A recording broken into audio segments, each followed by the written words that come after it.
gini ya, aku tuh nggak godain suami orang kalau lagi aku pakaian kayak gini. Emang aku alergi, alergi bukan alergi tapi korengan ini, karena dulu sebagai pemilik lahan tanah sekolah negeri itu aku angon bebek, angon kambing di jalanan gitu.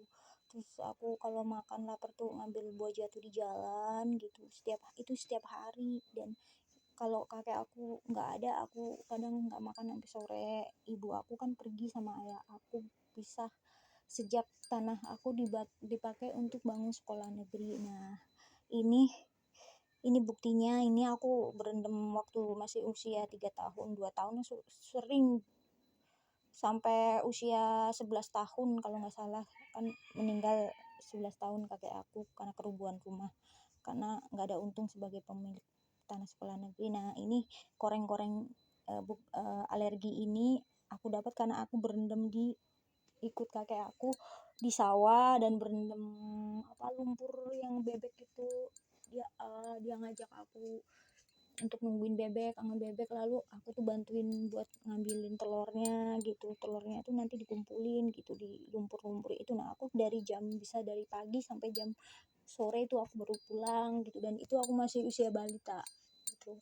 Aku swear, kalau emang di sana ada langit bumi ya bisa ngomong, mungkin itu jadi saksi, karena dulu kan nggak ada kamera, yang kan di kamera gitu. Aku karena nggak makan untung gitu, tapi banyak orang sukses nggak inget pada aku. Banyak jadi polisi, jadi pengusaha, jadi pejabat, semuanya juga pada kaya masing-masing, nggak ada yang peduli.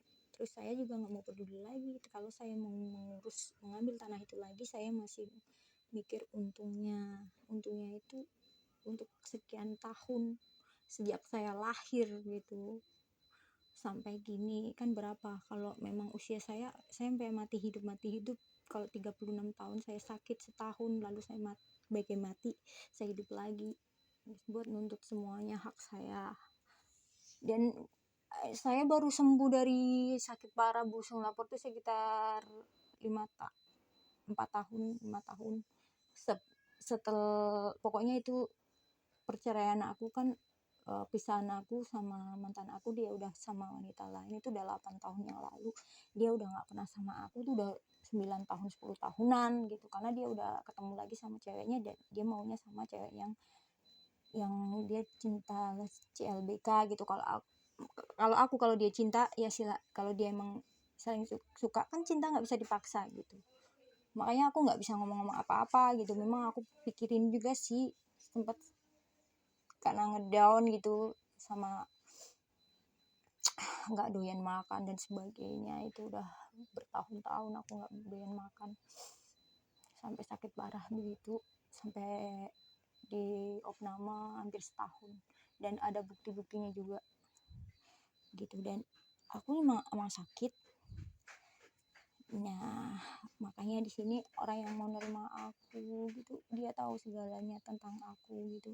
Seharusnya dia tahu ya, agar dia nanti suatu hari nanti dia nggak nyakitin aku untuk hal yang ya akibatnya aku dimusuhin. Mungkin aku kelihatan bagaimana, padahal dimusuhin sama tetangga itu udah biasa banget. Tapi tergantung saya nanti kalau untuk mencari seorang pasangan hidup, karena untuk pelindung saya gitu. Karena bekerja pun di luar belum tentu diperlakukan baik gitu ya, seperti yang sudah gitu ya. Banyakan bos itu melecehkan demi gaji, itu udah biasa. Kayak peristiwa diperkosa, dia pegawai diperkosa ya wanita gitu. Emang dia ngasih gaji, dia pengen balasan itu menujunya ke dalam seksual gitu. Jadi dia nggak mau ngasih uang gratis. Itu untuk para pengusaha banyakan. Kalau aku udah tahu, makanya hal itu udah wadat ya, ngasih uang yang seperti dia jadi suami walaupun dia bekerja gitu, sekalipun seperti itu. Makanya daripada seperti itu, aku mendingan menunggu seorang suami yang benar-benar serius sama saya. Karena kalau saya bekerja itu kan bertemu dengan seorang bos itu kan belum tentu dia single, nanti belum lagi berurusan dengan istrinya. Karena saya pengennya juga, makanya saya pengen nyari suami itu yang nggak ada bekas gitu. seperti saya dulu waktu sebelum menikah dan hancur. Dan saya tuh hancurnya bukan saya yang selingkuh, tapi saya yang ditinggalkan gitu. Kalau pokoknya ya, kalau yang nggak percaya ya saya bilang suruh pindah tinggal di sekitar sini, beli tanah di sini, gitu aja biar jelas. Itu sih.